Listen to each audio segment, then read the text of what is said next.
आज है 25 अप्रैल। चलिए आज की करंट अफेयर पर बात कर लेते हैं। साथ ही आज की क्लास के लास्ट में हमने प्रीलिम्स के लिए किस तरीके से पीवाईक्यू को एनालाइज किया जाए इस बात पर चर्चा की हुई है। ठीक है, तो आज हमने प्रीलिम्स पर चर्चा की है, अगले किसी क्लास में हम मीन्स पर भी चर्चा करेंगे। ठीक है, तो एक बार चर्चा को हिसाब से जरूर देखना, शायद आपके लिए काफ़ी हेल्पफुल साबित हो सकती है। पहला प्रश्न ये है कि विश्व स्वास्थ्य संगठन द्वारा रोगी सुरक्षा पर छठे वैश्विक मंत्री स्तरीय सम्मेलन का आयोजन किस स्थान पर हुआ है? ऑप्शन है अर्जेंटीना, चिली, ब्राजील या पोलैंड। तो इसका जो सही उत्तर है वो है बी, यानी कि चिली। देखो, रोगी सुरक्षा पर छठे वैश्विक मंत्री स्तरीय सम्मेलन का आयोजन चिली के सेंटियागो में किया गया है। यह चार्टर मरीज की सुरक्षा सुनिश्चित करने के लिए आवश्यक कानूनों, नीतियों और दिशा निर्देशों को तैयार करने में हितधारकों का समर्थन करेगा। ठीक है, चिली को अगर देखना चाहें आप तो देखो ये है चिली, ये साउथ अमेरिका है। ठीक है, और उसमें ये है देश चिली, ये पतला पतला सा। ठीक है, इसकी कैपिटल है सेंटियागो। यहाँ पर ना आपको याद होना चाहिए एक पठार है जिसका नाम है चुक्की कमाता पठार। चुक्की कमाता पठार, अगर आप लोगों ने पीवाईक्यू करे होंगे तो आपको पता होगा इसके बारे में। चुक्की कमाता पठार ये तांबे का भंडार है यहाँ पर, यानी कि कॉपर का भंडार है।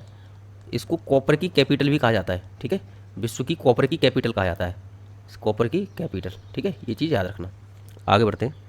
अगला प्रश्न है कि हाल ही में किस देश द्वारा भारत के कुछ मसालों पर प्रतिबंध लगा दिया गया है? ऑप्शन है चीन, फ्रांस, हांगकांग या दक्षिण कोरिया। तो इसका सही उत्तर है सी, हांगकांग। देखो, हांगकांग की लोकेशन देखना चाहें देख लीजिए, साउथ चाइना सी है, यहाँ पर देख लीजिए, ये है हांगकांग। ठीक है, ये चीन के इस क्षेत्र में हांगकांग है। ठीक है, अगर देखा जाए ना तो ये प्रश्न ऐसा नहीं है कि प्रीलिम्स के लिए महत्वपूर्ण हो, ये प्रश्न ऐसा है कि इससे ना एक अंडरस्टैंडिंग डेवलप करने की आवश्यकता है जो कि मीन्स में हेल्प करेगी। ठीक है, पढ़ लेते हैं पहले इसे। हाल ही में हांगकांग ने एथिलीन ऑक्साइड की मौजूदगी के कारण भारत के मसाला ब्रांड एवरेस्ट एवं एमडीएच के 4 मसाला उत्पादों पर प्रतिबंध लगा दिया है। भारत के कुछ मसाला उत्पादों पर इसी प्रकार के प्रतिबंध सिंगापुर फूड एजेंसी द्वारा भी हाल ही में लगाए गए थे। अब समझो, जो करंट अफेयर कराने वाले लोग होते हैं वो क्या करते हैं कि पहले तो एथिलीन ऑक्साइड पर बहुत सारा डेटा दे देंगे और उसके बाद में वो क्या करेंगे कि कौन कौन से मसाला उत्पादों पर प्रतिबंध लगा दिए गए ये डाटा दे देंगे। और असल में जो क्वेश्चन पूछा जाएगा वो इन दोनों से ही प्रश्न नहीं आने वाला, समझ रहे हो? प्रश्न कहाँ से आएगा?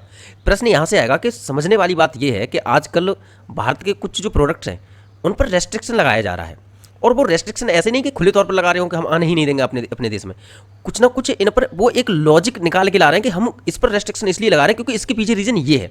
अब वो सिंगापुर ने लगाया है, हांगकांग ने लगाया है, यूरोपीय यूनियन इस बात के पीछे लगा देता है कि आप इन्वायरमेंट पोल्यूशन ज़्यादा कर रहे हो तो इसलिए हम इन प्रोडक्ट को नहीं आने देंगे अपने देश में।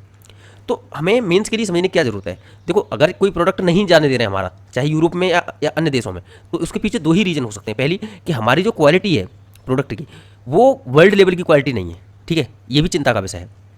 दूसरा ये हो सकता है कि ये जो देश हैं वो रेस्ट्रिक्शन एक तरीके से इस तरीके से अपना रहे हैं ताकि वैलिड रहें रेस्ट्रिक्शन, यानी कि डब्ल्यूटीओ के नियमों के अंतर्गत रहते हुए इस तरीके के नियम लाना कि इन देशों पर दोष आए ही नहीं, उल्टा उन्हीं देशों पर दोष आए जिनके प्रोडक्ट को बैन किया जा रहा है। जैसे कि दुनिया ने जब विकसित होने की ओर अपना कदम बढ़ाए थे तो सबसे पहले यूरोपीय यूनियन और अमेरिकन देश हैं वो सबसे आगे बढ़े इस क्षेत्र, इस मामले में। ठीक है, और इन्होंने क्या किया कि बड़े स्तर पर पॉल्यूशन फैलाया, और बड़े स्तर पर पॉल्यूशन फैलाने के बाद में खुद को तो डेवलप कर लिया, लेकिन ऐसे देश जो इनकी कॉलोनीज थी जिनको इन्होंने डेवलप होने ही नहीं दिया, अब जब उनकी बारी आई है तो उन पर इस आधार पर ये रेस्ट्रिक्शन लगा देते हैं कि तुम पॉल्यूशन कर रहे हो।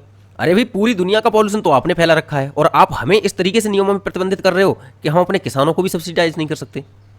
तो ये कुछ ऐसी समस्याएं हैं जो दुनिया में उभर के आ रही हैं। अगला प्रश्न कह रहा है कि हाल ही में प्रोफेसर के.पी. राव के नेतृत्व में पुरातत्वविदों की एक टीम द्वारा महापाषाणकालीन 3 नए पुरातात्विक स्थलों की खोज किस राज्य में की गई है?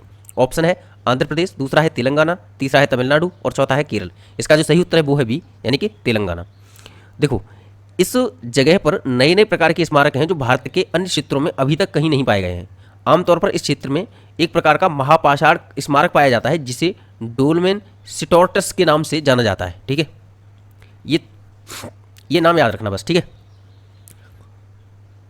अगर चित्र देखना चाहें तो ये इस प्रकार के चित्र हैं।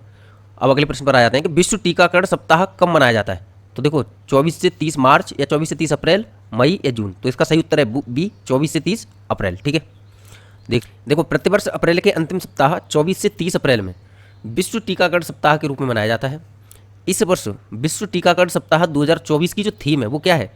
Humanly possible immunisation for all. ठीक है, इसको याद कर लेना, humanly possible immunisation for all रखा गया है। जबकि गत वर्ष विश्व टीकाकरण सप्ताह 2023 की थीम क्या थी? The big catch up. ठीक है, द बिग कैचअप। ठीक है, अगले प्रश्न पर आ जाते हैं। अगला प्रश्न कह रहा है कि चर्चा में रहा गणगौर महोत्सव किस राज्य में मनाया जा रहा है? ऑप्शन है गुजरात, राजस्थान, मध्य प्रदेश, महाराष्ट्र। इसका जो सही उत्तर है वो है बी, यानी कि राजस्थान। देख लीजिए, देखो गणगौर पूरे राजस्थान में विभिन्न रूपों में मनाया जाने वाला एक महत्वपूर्ण त्यौहार है। शब्द गण भगवान शिव को संदर्भित करता है, जबकि गौरी या गौर शिव की पत्नी देवी पार्वती का प्रतिनिधित्व करता है। गणगौर महोत्सव शिव पार्वती के विवाह की खुशी में मनाया जाता है। ठीक है, अगला प्रश्न यह है कि हाल ही में पीएम सूर्य घर बिजली योजना को टाटा पावर के साथ निम्नलिखित में से किस बैंक द्वारा वित्त पोषित करने का निर्णय लिया गया है? ऑप्शन है एचडीएफसी बैंक, दूसरा है आईसीआईसीआई बैंक, तीसरा है इंडियन बैंक और चौथा है स्टेट बैंक ऑफ इंडिया। इसका जो सही उत्तर है वो है सी, यानी कि इंडियन बैंक। देखो, इंडियन बैंक और टाटा सोलर पावर सरकार के रूफटॉप सोलर योजना को वित्त पोषित करेंगे। इसके बारे में देख लीजिए एक बार कि पीएम सूर्य घर मुफ्त बिजली योजना एक केंद्र सरकार की योजना है जिसे 13 फरवरी 2024 को प्रधानमंत्री नरेंद्र मोदी द्वारा शुरू किया गया था। कब? 13 फरवरी 2024 को, यानी 2024 की है तो इंपॉर्टेंट है।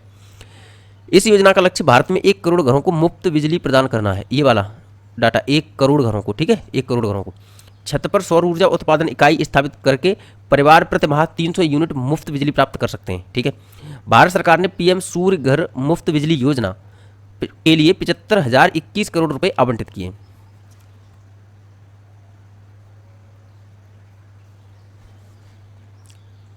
अगले प्रश्न पर आ जाइए। तो देखो, अगला ना हमने कुछ डेटा इसको फैक्ट को रखा है।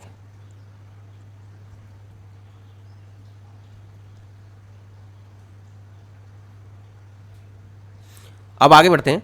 तो आगे ना हमने प्रश्न नहीं रखा, एक फैक्ट को रखा है, क्योंकि ये एक इंपॉर्टेंट प्रश्न है काफ़ी।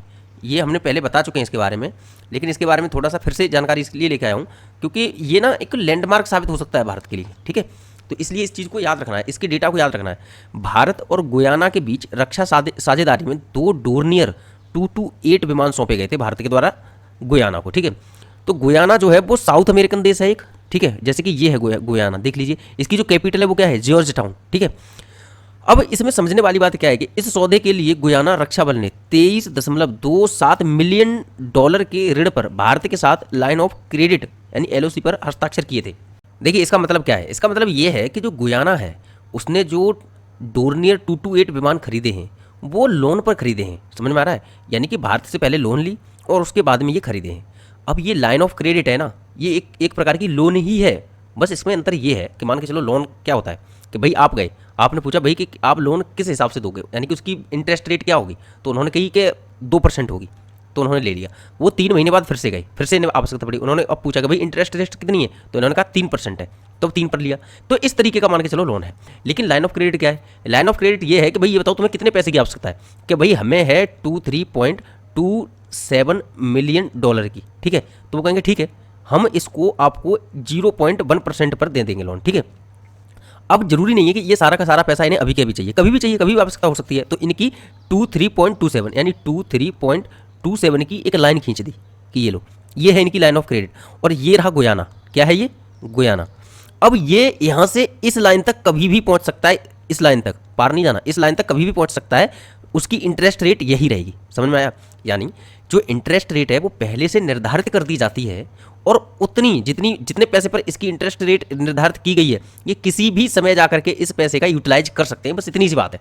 ठीक है, अब जो गुयाना है, गुयाना ने जो खरीदा है वो डोर्नियर विमान खरीदा है जिसका नाम है डोर्नियर 228। ठीक है, इसका जो यूज है, वो जो यूज है इस विमान का वो मल्टीपल यूज कराया जा सकता है। पहले तो इसमें वीआईपी लोगों के लिए भी यूज किया जा सकता है। ठीक है, कि मतलब एक जगह से दूसरी जगह पर उनको ले जाने के लिए, पहला। दूसरा, इनको ना आपदा के समय भी यूज किया जा सकता है, लोगों को बचाने के लिए, बाढ़ जैसी स्थिति में इन क्षेत्रों से बचाने के लिए। तीसरा, डिफेंस इक्विपमेंट वगैरह लाने के लिए भी इनका यूज किया जा सकता है, यानी कि मल्टीपर्पज व्हीकल है ये एक तरीके से देखा जाए तो। ठीक है, और अगला जो एक और सौदा और अगली जो एक और डील महत्वपूर्ण है इस बार के एग्जाम के लिए, वो है ब्रह्मोस डील, जो कि फिलीपींस के साथ में हुई है। ठीक है, तो हम उसको भी लेके आए इस बार कि जनवरी 2022 में फिलीपीन ने भारत के साथ ब्रह्मोस मिसाइल की खरीद के लिए 2966 करोड़ रुपए यानी कि 375 मिलियन अमेरिकी डॉलर, ये दोनों ही डेटा याद रखने हैं। 2966 करोड़ रुपए भी याद रखने और 375 मिलियन अमेरिकी डॉलर भी याद रखना है। ठीक है, का सौदा किया था। भारत और रूस को छोड़कर ब्रह्मोस मिसाइल पाने वाला फिलीपींस दुनिया का पहला देश होगा। ठीक है, इस सुपरसोनिक क्रूज मिसाइल की गति 2.8 है, यानी आवाज़ की गति से 2.8 गुना ज़्यादा। और फिलीपींस को दी गई ब्रह्मोस की मारक क्षमता 290 किलोमीटर है। इसे पनडुब्बी, पोत, हवाई जहाज या जमीन से भी छोड़ा जा सकता है। ठीक है, इसको याद रखना है। ये है ब्रह्मोस मिसाइल। ठीक है। और इसका जो सौदा है कितने का हुआ है वो एकदम एग्जैक्ट आपको नंबर याद रखने हैं, ठीक है। फिलीपींस को अगर देखना चाहें तो ये है इसका द्वीप लूजोन, ये है विसाया और ये है मिंडानाओ, ठीक है। मोटे तौर पर ये 3 द्वीप तो याद रखने ही है। इसके अलावा ये है पालवान। तो इनमें ना लूजोन सबसे ऊपर है, विसाया उसके नीचे है और मिंडानाओ उसके नीचे है। तो ये सीक्वेंस याद रखना है। इसके साथ ही जो कैपिटल है ना फिलीपींस की, मनीला, वो लूजोन पर है, ये भी याद रखना है, ठीक है।